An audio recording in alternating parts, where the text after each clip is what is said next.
मुल्क भर की तरह जेहलम की तहसील दीना में भी कश्मीरी बहन भाइयों के साथ इजहार यकजहती के लिए रैली निकाली जा रही है। मजीद जानेंगे सैयद जुल्करनैन शाह से। जी जुल्करनैन। जी बिल्कुल, इस वक्त मैं मौजूद हूँ तहसील दीना में। तहसील दीना चक्का के मुकाम पे आज यौम यकजहती कश्मीर के हवाले से T20 का मैच जो है उसका इनकाद किया जा रहा है, जो कि चैम्बर ऑफ कॉमर्स जेहलम और चैम्बर ऑफ कॉमर्स सियालकोट के माबैन खेला जा रहा है। और इस मैच में जो है खुसूसी शिरकत की है चाचा क्रिकेट ने। और कश्मीर के हवाले से इनसे जानते हैं कि कश्मीर के हवाले में ये क्या जज्बात रखते हैं और क्या एहसासात हैं इनके। जी बिस्मिल्लाहिर्रहमानिर्रहीम।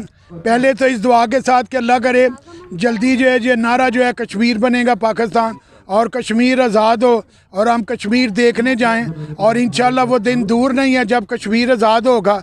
और मैं दुनिया भर में जो है ना कश्मीर 5 फरवरी को मनाता रहता हूँ, कभी सियालकोट, कभी लाहौर, कराची, और फिर मैंने लंदन में भी प्रोटेस्ट किया था कश्मीर के लिए। तो आज मुझे बड़ी खुशी है कि इधर जेहलम और दीना में चैम्बर ऑफ कॉमर्स सियालकोट और chamber of commerce industry Jhelum के दरमियान एक मैच का इनकाद किया गया 2020, जिसको देखने के लिए काफ़ी जो है ना लोग आए हुए हैं। और फिर इस दुआ के साथ कि जब तक सूरज चांद रहेगा प्यारा पाकिस्तान रहेगा, पाकिस्तान जिंदाबाद। जी बहुत शुक्रिया। जैसा कि आपने सुना है कि चाचा क्रिकेट का कहना था कि वो दिन दूर नहीं है जब कश्मीर बनेगा पाकिस्तान और प्यारा पाकिस्तान जो है वो आबाद रहेगा। जी बहुत शुक्रिया जुल्करनैन।